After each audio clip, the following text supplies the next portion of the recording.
Once ఒకసారి job వస్తే life set అయిపోద్ది అనుకోవద్దమ్మా. జాబ్ వస్తే లైఫ్ స్టార్ట్ అవుతుంది అక్కడే.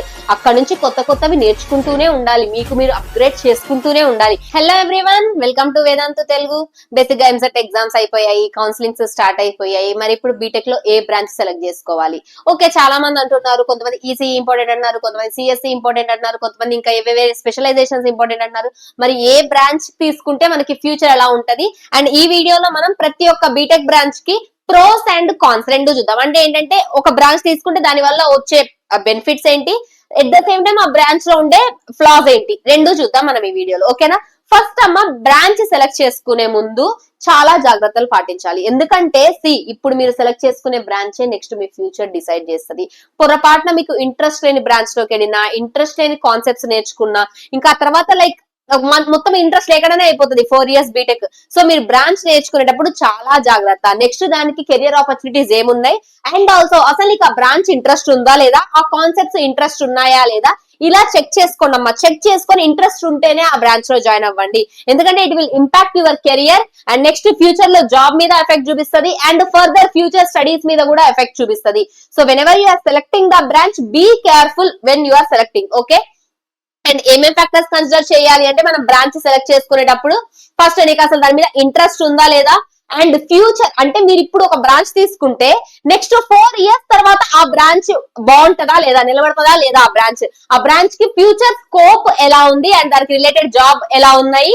నెక్స్ట్ ఆ బ్రాంచ్ కి ఒకవేళ మీకు ఫర్దర్ హైయర్ స్టడీస్ చేయాలనుకున్నా, ఆ బ్రాంచ్ మీద ఫర్ ఎగ్జాంపుల్ ఒక గ్రూప్ తీసుకున్నారు, ఆ ఒక సబ్జెక్ట్ స్పెసిఫిక్ సబ్జెక్ట్ మీద రీసెర్చ్ చేయాలన్నా దానికి ఫ్యూచర్ ఉందా లేదా, మెయిన్ గా మన ఇండియాలో ఉందా లేదా, అదొకటి ప్రాపర్ గా చెక్ చేసుకోండి.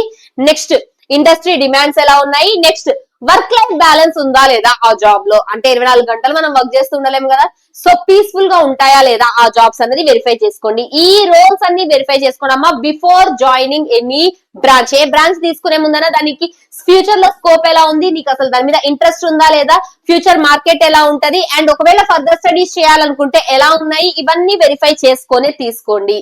సో ఇప్పుడు మన పాపులర్ మెయిన్ గా బీటెక్ లో బ్రాంచెస్ చూసుకుంటే ఫస్ట్ సిఎస్సి, అండ్ సిఎస్సి లోనే మనకి సిఎస్సి స్పెషలైజేషన్స్ ఉంటాయి. Next ECE, mechanical, civil, triple, next IT. ఇవి మనకి మేజర్ బ్రాంచెస్. అండ్ ఆల్సో వీటిలో కూడా ఫస్ట్ దేని మీద మీకు ఇంట్రెస్ట్ ఉందో ఒక్కసారి షార్ట్ లిస్ట్ చేసుకోండి.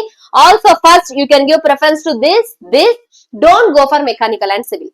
ఎవరు మెకానికల్ సివిల్ తీసుకోవాలో కూడా చెప్తాను, but 99% don't go for mechanical and civil. Even you can go for triple IT specialisations ఏవైనా పర్లేమ్మా, మెకానికల్ సివిల్ వద్దు. ఎందుకు వద్దో చెప్తా further. Okay, so first computer science తీసుకుంటే మనము కంప్యూటర్ సైన్స్ లో ఫస్ట్ మెయిన్ గా దేని మీద మనకి ఫోకస్ ఉంటది, సాఫ్ట్వేర్ మీద, అల్గారిథమ్స్ మీద, next artificial intelligence and machine learning మీద, వెబ్ యాప్ డెవలప్మెంట్స్ మీద మనకి మెయిన్ గా సిఎస్సి బ్రాంచ్ ఉంటది. అండ్ ఫ్యూచర్ లో జాబ్స్ చాలా మందికి ఐడియా ఉంటది, మనకి సాఫ్ట్వేర్ డెవలపర్ గానీ, డేటా సైంటిస్ట్ గానీ, సిస్టమ్ అనలిస్ట్ గానీ ఈ జాబ్స్ అవైలబుల్ ఉంటాయి. అండ్ ఇంకొకటి మెయిన్ గా సిఎస్సి గురించి చెప్తున్నాను. సిఎస్సి ఎవరు తీసుకోవాలంటే, if you have interest in maths, mathematics మీద ఇంట్రెస్ట్ తో నేర్చుకొని ఉంటే గో ఫర్ సిఎస్సి. అంతే తప్ప చిన్నప్పటి నుంచి మ్యాథ్స్ రాదు, మ్యాథ్స్ బై హార్ట్ చేస్తూ ఉంటామంటే సిఎస్సికి వెళ్ళొద్దమ్మా. ఎందుకంటే ఇందులో మీకు ఉండే సగం కోడింగ్ కి బేస్, కోడింగ్ కి ఆరిజిన్ మ్యాథమెటిక్సే. మ్యాథమెటిక్స్ లో లాజిక్స్ అర్థమైతేనే కోడింగ్ లో లాజిక్స్ అర్థమైతాయి మీకు. ఓకేనా? If you have interest in maths లో మార్క్స్ రావడం వేరు, లాజిక్స్ అర్థం అవడం వేరు. నాకు మ్యాథమెటిక్స్ ఇంట్రెస్ట్ ఉంది, నాకు లాజిక్స్ అర్థమవుతాయి అంటే గో ఫర్ సిఎస్సి. లేదా ఫస్ట్ నుంచే మ్యాథ్స్ రాదు అంటే బెటర్ డోంట్ ప్రిఫర్ సిఎస్సి. అందరు తీసుకుంటున్నారు కదా అనేసి మనం కూడా తీసుకోవాలని రూల్ లేదు. ఓకేనా? సో ఇప్పుడు దీనికి ప్రోస్ ఏంటి అంటే, హై డిమాండ్, గ్లోబల్ ఆపర్చునిటీస్. మనం ఎక్కడ ప్రపంచంలో ఎక్కడికి పోయినా దాని మీద ఆపర్చునిటీస్ ఉంటాయి. రిమోట్ వర్క్, ఓకేనా, ఇంట్లో కూర్చొని కూడా మనం పని చేసుకోవచ్చు. కాన్స్ ఏంటి అంటే, ఆల్వేస్ గుర్తుపెట్టుకోండి అమ్మా, సిఎస్సి తీసుకుంటే okay you can go for software, but once you are into software always remember this thing, every 2-3 years కి మీరు అప్గ్రేడ్ అవుతూ ఉండాలి. అంటే అట్లీస్ట్ ఎవ్రీ 2-3 years కానీ, ఎవ్రీ 4-5 years కి కానీ కొత్త టెక్నాలజీ నేర్చుకుంటూ ఉండాలి. ఆల్వేస్ ఇది కంటిన్యూస్ గా మీ స్కిల్స్ అనేవి డెవలప్ అవుతూనే ఉండాలి. When you're at the age of 30, when you're at the age of 40, ఆ టైంలో కూడా కొత్తవి నేర్చుకోవడానికి రెడీగా ఉండాలి. అంతే తప్ప వన్స్ ఒకసారి జాబ్ వస్తే లైఫ్ సెట్ అయిపోద్ది అనుకోవద్దమ్మా. జాబ్ వస్తే లైఫ్ స్టార్ట్ అవుతుంది అక్కడే. అక్కడ నుంచి కొత్తవి నేర్చుకుంటూనే ఉండాలి, మీకు మీరు అప్గ్రేడ్ చేసుకుంటూనే ఉండాలి. మెయిన్ గా సాఫ్ట్వేర్ సైడ్ వెళ్ళాలి అంటే ఇది ఒక్కటి గుర్తుపెట్టుకోండి. And also recent days we're having high competition, ఇది ఒక్కటి గుర్తుపెట్టుకోండి అమ్మా. నీడ్స్ కంటిన్యూస్ స్కిల్ అప్డేట్స్ అనేవి కంటిన్యూస్ గా మీ స్కిల్స్ మీరు డెవలప్ చేసుకుంటూనే ఉండాలి. ఈ యొక్క అపోహలు అయితే ఉండద్దు, బీటెక్ ఫైనల్ ఇయర్ లో ప్లేస్మెంట్ వచ్చింది, జాబ్ వచ్చిందంటే లైఫ్ సెట్ అయిపోతుంది. అక్కడే మీకు స్టార్ట్ అవుతుంది లైఫ్. ఆ తర్వాత నుంచి మీరు ఇంకా ప్రతి ఒక్క 2 years కి కొత్త టెక్నాలజీ వస్తుంది, నేర్చుకోవాలి. If you are ready for that upgradation, ఆ అప్గ్రేడ్ కి మీరు రెడీగా ఉంటే then happily you can take CSE. ఓకేనా. నెక్స్ట్ ఈసీఈ మనకి మెయిన్ దేని మీద ఫోకస్ చేస్తుంది? Electronics, circuits, communication systems. And దీని మీద జాబ్ రోల్స్ మనకి embedded systems engineer, telecom engineer, VLSI designer. Main దీనికి ప్రోస్ ఏంటి అంటే ఈసీఈకి చాలా ఆపర్చునిటీస్ ఉంటాయి మనకి, రైట్. అందరూ చెప్పేదే మనకి హార్డ్వేర్ సైడ్ వెళ్ళొచ్చు, అంటే కోర్ ఈసీఈ సైడ్ వెళ్ళొచ్చు, లేదా సాఫ్ట్వేర్ సైడ్ వెళ్ళొచ్చు, రైట్. అండ్ కాన్స్ ఏంటి అంటే దీనికి కొన్ని కోర్ జాబ్స్ కి సాఫ్ట్వేర్ అయితే బీటెక్ నుంచి మనం వెళ్ళిపోవచ్చు అమ్మా. లేదు కోర్ జాబ్స్ కి వెళ్ళాలి అనుకుంటే maybe you need MTech, GATE మంచి ర్యాంక్ అన్నా ఉండాలి, ఎంటెక్ అన్నా ఉండాలి. Highest studies are required for core job, ఇది ఒక్కటే. అండ్ ఈవెన్ దీనికి కూడా హైయెస్ట్ కాంపిటీషన్ ఉంది మనకి. సిఎస్సి, ఈసీఈ చాలా హైయెస్ట్ కాంపిటీషన్ ఉంటాయమ్మా. ఎవ్రీ ఇయర్ చాలా లక్షల్లో గ్రాడ్యుయేట్ అవుతూ ఉంటది ఈ రెండిట్లో. మరి ఆ లక్షల్లోంచి మనం బయటికి రావాలి అంటే you should have some extra skill. జనాన్ని పక్కనతో కంపేర్ చేసుకుంటే నీకు కొన్ని ఎక్స్ట్రా స్కిల్స్ ఉండాలి, ఎక్స్ట్రా కమ్యూనికేషన్ స్కిల్స్ ఉండాలి, ఎక్స్ట్రా వర్కింగ్ స్కిల్స్ ఉండాలి. ఇవన్నీ ఉంటే నీ పక్కనోడు కాకుండా నీకు వస్తుంది job, right. Next mechanical engineering. ఇందాక మెకానికల్ సివిల్ ఎందుకు వద్దన్నాను అంటే ఫస్ట్ థింగ్ కోర్ జాబ్స్ చాలా తక్కువ ఉంటాయమ్మా మెకానికల్ కి కానీ సివిల్ కి కానీ. మీకు గనక మెషిన్స్, డిజైనింగ్, మ్యానుఫ్యాక్చరింగ్ దీని మీద బాగా బాగా బాగా బాగా ఇంట్రెస్ట్ ఉంటే టేక్ మెకానికల్. బాగా ఇంట్రెస్ట్ ఉంది అంతే తప్ప నాకు ఈ కాలేజ్ లో ఏదో ర్యాండమ్ గా మెకానికల్ వచ్చేసింది మెకానికల్ తీసుకుంటాను తీసుకోవద్దు. చాలా కాలేజెస్ లో మెకానికల్ కి ప్లేస్మెంట్స్ తక్కువ ఉంటాయి. Even mechanical and civil also చాలా కాలేజెస్ లో ప్లేస్మెంట్స్ తక్కువ ఉంటాయమ్మా. అండ్ కోర్ జాబ్స్ అనేవి చాలా తక్కువ ఉంటాయి. నేను కాదని చెప్పను, మెకానికల్ చేసిన వాళ్ళందరూ ఖాళీ ఉంటారేం చెప్పను. నీకు టాలెంట్ ఉంటే ఏ గ్రూప్ తీసుకున్నా జాబ్ వస్తుంది, 100% వస్తుంది నీకు జాబ్. కాకపోతే కోర్ జాబ్ కి వెళ్ళాలనుకుంటే దీని మీద కోర్ లో కొన్ని తక్కువ ఆపర్చునిటీస్ ఉంటాయి మనకి. ఇది ఒక్కటే ఫ్లా with mechanical and even with civil also. But తక్కువ ఉంటాయి, జీరో ఏం కాదు. So if you are having talent maybe you are the one. Maybe ఆ జాబ్ వచ్చేది మీకే ఉంటది. ఇంట్రెస్ట్ ఉంటే మాత్రమే దీనికి కానీ సివిల్ కి కానీ వెళ్ళండి, లేదంటే వెళ్ళొద్దు. ఇంకొకటి కూడా చెప్తున్నా ఇక్కడ, సరే కౌన్సిలింగ్ లో బై మిస్టేక్ పెట్టేశారు, మెకానికల్ గానీ సివిల్ గానీ వచ్చింది. బీటెక్ సెకండ్ ఇయర్ నుంచి అమ్మా ఒకవేళ కనుక మీకు సాఫ్ట్వేర్ లో ఇంట్రెస్ట్ ఉండి బై ఛాన్స్ ఈ కాలేజెస్ అంటే కొంతమందికి ఎలా అవుతుంది అంటే టాప్ కాలేజెస్ లో రావాలి అనేసి అన్ని బ్రాంచెస్ పెడతారు. ఏదైనా టాప్ 1, టాప్ 2 కాలేజ్ లో మెకానికల్, సివిల్ వచ్చింది. మరి అలాంటి సిచ్యువేషన్ లో ఏం చేస్తారంటే BTech first year or else కుదిరితే 100% బీటెక్ సెకండ్ ఇయర్ నుంచి బయట కోర్సెస్ తీసుకోవడం స్టార్ట్ చేయండి. Software courses, start learning languages, start learning data science, ఇవన్నీ నేర్చుకోవడం స్టార్ట్ చేయండి అమ్మా. కోర్సెస్ నేర్చుకోవడం స్టార్ట్ చేయండి, get certification. So that final year అయ్యేసరికి మీ కోర్ తో పాటు సాఫ్ట్వేర్ కి సంబంధించిన సర్టిఫికేట్స్ కూడా మీ దగ్గర ఉంటాయి.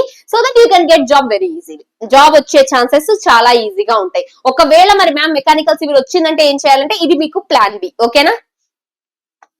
Same with civil also. If you are having interest in these fields, then only take civil. Okay na?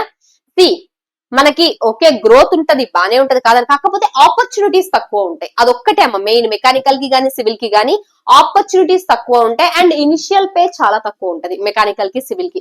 అందుకే చెప్తున్నా, ఒకవేళ బై ఛాన్స్ ఈ 2 గ్రూప్స్ వస్తే బీటెక్ సెకండ్ ఇయర్ నుంచే కోర్సెస్ తీసుకోవడం స్టార్ట్ చేయండి ప్యారలల్ గా. బయట ఆఫ్లైన్ కి వెళ్ళినా సరే, ఆన్లైన్ లో కోర్సెస్ నేర్చుకున్నా సరే, లేదా కాలేజెస్ లో ఎక్స్ట్రా కోర్సెస్ చెప్తున్నా నేర్చుకున్నా సరే, నేర్చుకొని బీటెక్ ఫైనల్ ఇయర్ వరకు మస్తు సర్టిఫికెట్లు మీ దగ్గర పెట్టుకోండి అమ్మా. చాలా హెల్ప్ఫుల్ అవుతుంది ప్లేస్మెంట్స్ టైంలో. నెక్స్ట్ ట్రిపుల్ కి మెయిన్ గా చెప్తున్నా, ఎయిదర్ మీకు ఈ కాన్సెప్ట్స్ మీద ఇంట్రెస్ట్ ఉంటే తీసుకోండి, ఆర్ ఎల్స్ ఈసీకి కానీ ట్రిపుల్ కి కానీ గవర్నమెంట్ జాబ్స్ ఆపర్చునిటీస్ ఎక్కువ ఉంటాయి మనకి. మెయిన్ గా ఇండియాలో గవర్నమెంట్ జాబ్ ఆపర్చునిటీస్ చాలా ఎక్కువ ఉంటాయమ్మా. So if you have interest in these fields లేదా హయ్యర్ స్టడీస్ మీద ఇంట్రెస్ట్ ఉన్నా ట్రిపుల్ తీసుకోండి. ట్రిపుల్ కూడా one of the good branch అమ్మా మనకి. ఓకేనా. ప్రైవేట్ లో తక్కువ జాబ్స్ ఉంటాయి కానీ గవర్నమెంట్ సెక్టార్ లో ఎక్కువ జాబ్స్ ఉంటాయి. అండ్ ఆల్సో ఒకవేళ హయ్యర్ స్టడీస్ చేద్దాం అనుకున్నా, ఎంటెక్ చేద్దాం అనుకున్నా, ఫర్దర్ ఏమైనా చదవాలనుకున్నా ట్రిపుల్ లో ఈ కోర్ కాన్సెప్ట్స్ లో మీకు ఇంట్రెస్ట్ ఉంటే దిస్ విల్ బి హెల్ప్ఫుల్. ఓకేనా. అండ్ ఖచ్చితంగా గేట్ గానీ మనకి ఇంకా ఏమైనా ఎక్స్ట్రా క్వాలిఫికేషన్స్ ఉంటే గవర్నమెంట్ జాబ్స్ ఈజీగా వచ్చే ఛాన్స్ ఉన్న one of the group triple మీకు. Okay. Next IT. Same IT కూడా software applications, networks, cyber security మీద ఉంటది. Software engineer, IT analyst, support specialist. Next దీనికి ప్రోస్ ఏంటంటే సేమ్ ఇక సిఎస్సి లో ఉన్న ఆపర్చునిటీస్ అన్ని దీనిలో ఉంటాయి. కాకపోతే దీనికి కూడా కొంచెం ప్లేస్మెంట్స్ తక్కువ వస్తాయి మనకి ఐటీలో. వస్తాయి కాదన్ను, స్టార్టింగ్ పే కొంచెం ఐటీకి తక్కువ ఉంటదమ్మా compare to CSE. Until and unless CSE రాలేదు, స్టిల్ నాకు కంప్యూటర్స్ మీద ఇంట్రెస్ట్ ఉంది అంటే టేక్ ఐటీ, లేదంటే ఐటీ దాకా రావద్దు. Done. So tips for choosing the right branch. First thing ఇది ఒక్కటే గుర్తుపెట్టుకోండి, ఫాలో యువర్ ప్యాషన్. మీకు దేని మీద ఇంట్రెస్ట్ ఉంది, కంప్యూటర్స్ మీద ఇంట్రెస్ట్ ఉందా, లేదా కన్స్ట్రక్షన్స్ మీద ఇంట్రెస్ట్ ఉందా, లేదా సర్క్యూట్స్ మీద ఇంట్రెస్ట్ ఉందా, దేని మీద ఇంట్రెస్ట్ ఉందా ఫస్ట్ చూసుకోండి అమ్మా. Follow your passion. లేదు ఏం క్లారిటీ లేదు, first best suggestion talk with your seniors. ఎందుకంటే మీ సీనియర్స్ లేదా సీనియర్స్ గానీ సూపర్ సీనియర్స్ గానీ ఈ ఫేజ్ అంతా దాటుంటారు and already they are in colleges కాబట్టి వాళ్ళకి ఐడియా ఉండుంటది ఎక్కడ ఏ కాలేజ్ బాగుంది, ఎక్కడ ఏ బ్రాంచ్ బాగుంది అని. Talk with your seniors and also college లో ఉన్న టీచర్స్ తో అయినా ప్రొఫెసర్స్ తో అయినా మాట్లాడండి. అండ్ ఈవెన్ వీళ్ళకన్నా సరే సీనియర్సే కరెక్ట్ అమ్మా, ఒరిజినల్ రియాలిటీ చెప్తాను మీకు. డన్.